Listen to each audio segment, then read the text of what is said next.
Welcome to the presentation of our work incorporating spatial constraints into a Bayesian tracking framework for improved localization in agricultural environments. This is joint work by Mohammed Khan, Gautam Das, Mark Hanad and myself, and Greg Chelniak. We are all from the Lincoln Center for Autonomous Systems. It's a pleasure to talk to you about our work, and the general idea and the general area that this work falls into is human detection and tracking, and this obviously has many important applications in mobile robots, especially when they share the space with humans. On the one hand, to actually ensure safe navigation, on the other hand, to provide services to humans. So we need to know where they are to avoid them, and we also need to know where they are in order to help them. If you look into the literature in general, human localization, human detection and tracking has it's been many different solutions have been proposed. Some are working with 2D or 3D lidars. Some are using visual sensors, cameras, RGBD sensors. These are all kind of local detections from a kind of robot's perspective. And there's also more global detections, usually using some sort of sensors in the environment.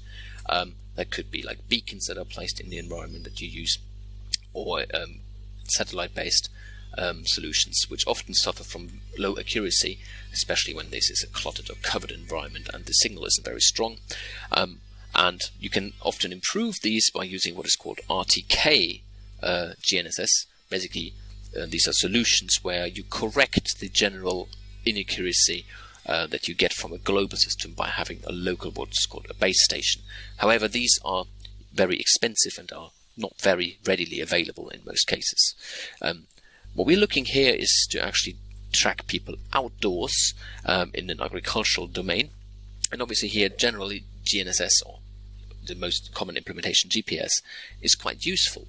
However, it only gives you about accuracy of about 3 meters or so, and for many applications, and we look at one specifically here, this won't be enough. So what we propose is an actual tracking algorithm that uses a local constraint of the environment, the topology, to improve the accuracy of those tracking results using GNSS as the observation model here.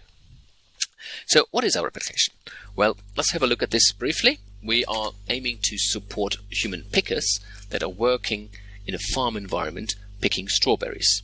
So particularly here we have a farm where we may have rows of strawberries grown on tabletops hundreds of meters long, and people are moving through those rows and are picking the strawberries, and sometimes their trays are full, and then they basically have to return and drop these fruits off at a designated drop-off area.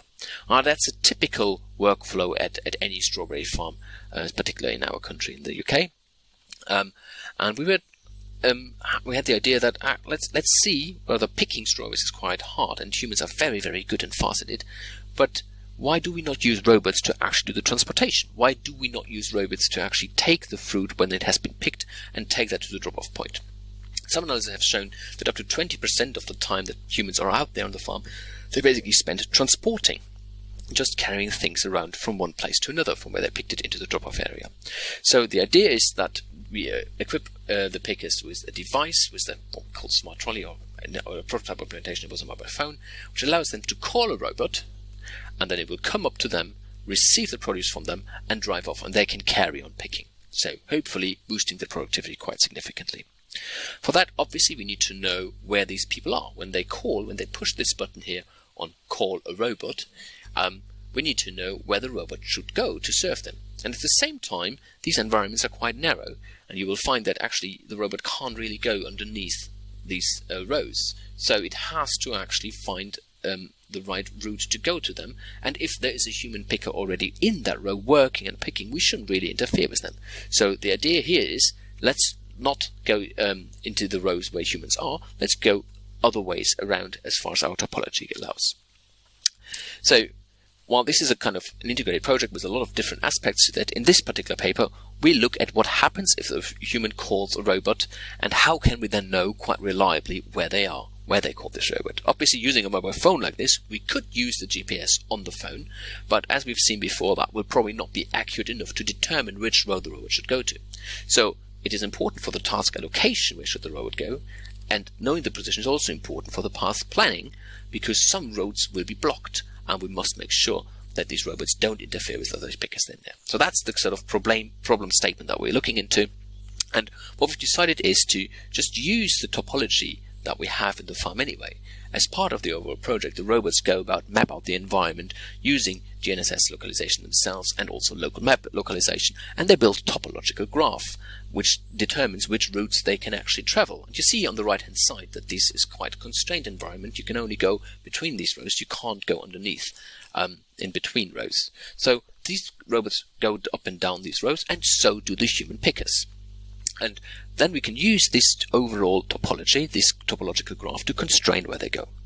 So we know that we can use this to constrain then where they could be. So even if there's a lot of noise in the GNSS localization, if people are reliably detected in one row, it's not very likely that they jump to another.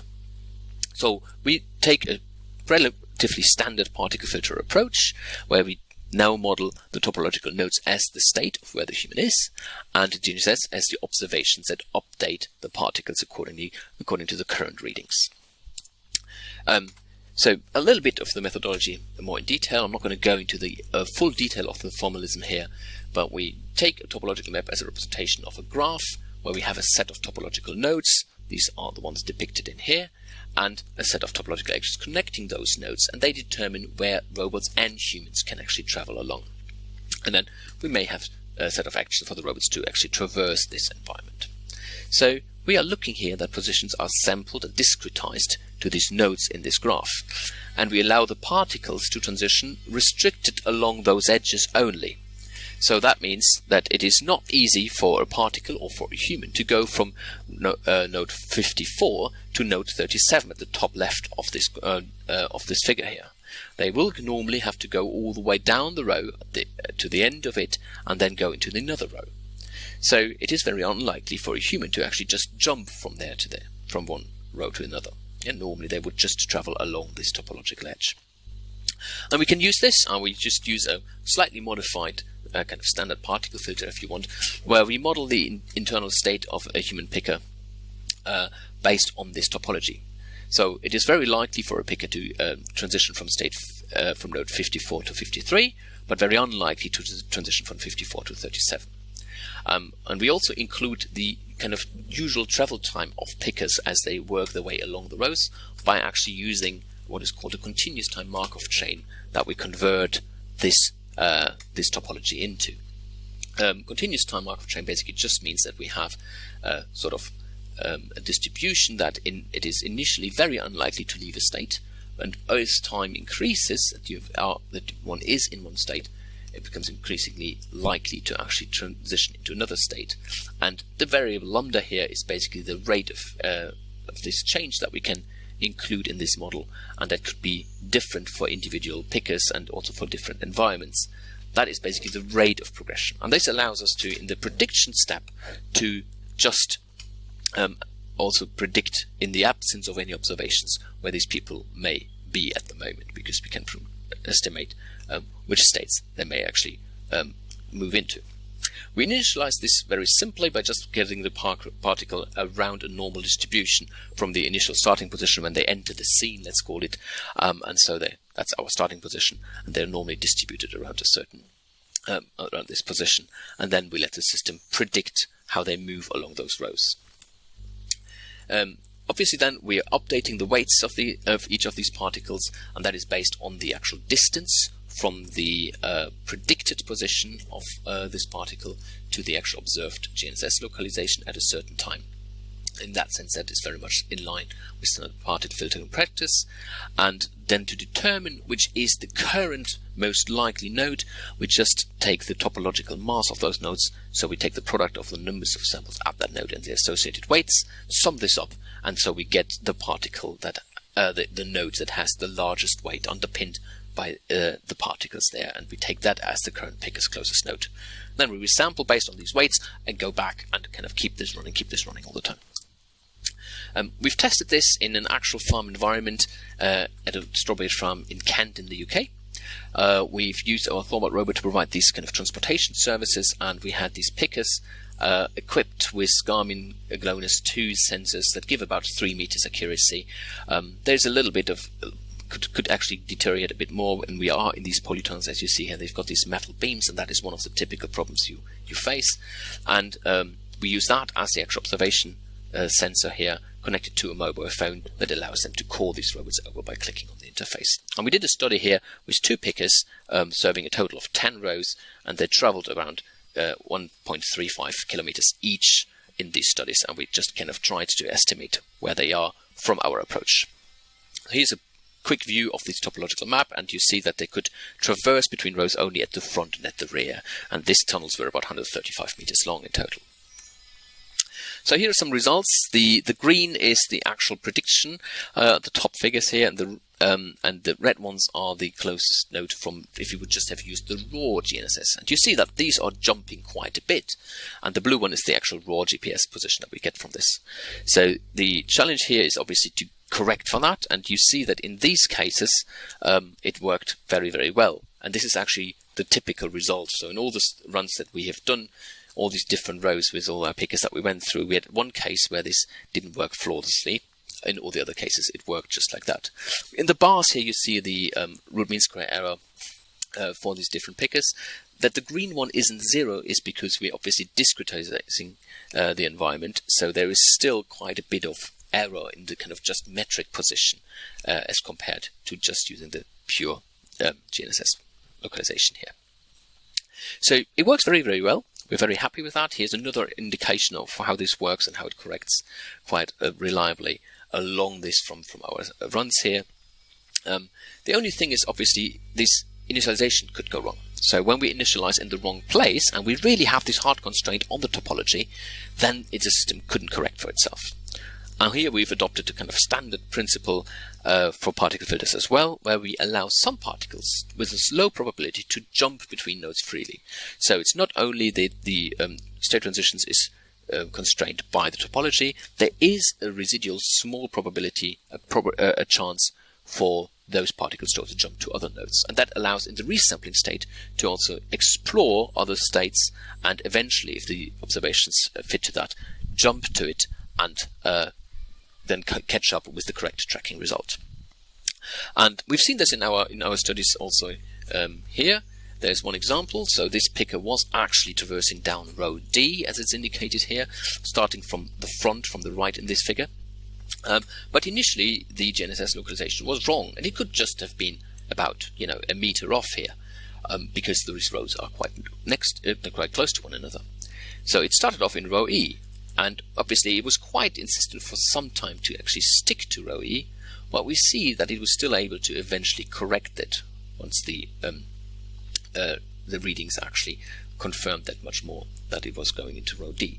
So we see that just by using a particle filter, you can maintain different hypotheses at a time and then jump to the correct result after a while if that is needed. So, just to summarize our contributions very briefly, we have presented a spatially constrained particle filter designed to track workers throughout the operation using the constraints of the environment that was readily available anyway from our robots. And we can also cope with quite irregular scarce updates of the GNSS position because we use this continuous time predictions in our model. It is integrated with this caller robot system and the coordination that actually together allows us to deliver services to humans in the farm, to these human pickers, where we can actually go to the position where it is needed and at the same time avoid rows occupied by other humans. That is crucial to actually leverage this system and eventually reach up to hopefully 20% productivity gains through it. This has all been validated and tested in a real farm production environment, and we're at the moment in the process of actually deploying a full kind of commercial demonstrator for that. So in this sort of future work is on the way to actually make that a proper commercial demonstrator and evaluate it on the larger scale.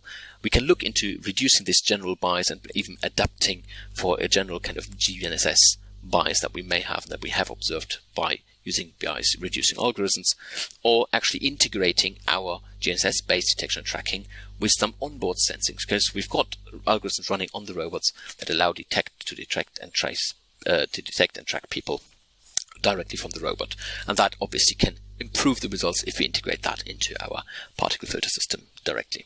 We're also working on a dedicated smart trolley with an embedded tracking system to make it all weatherproof and so on, and to actually have a nicely encapsulated integrated system that supports pickers out there in the farm. Thank you very much.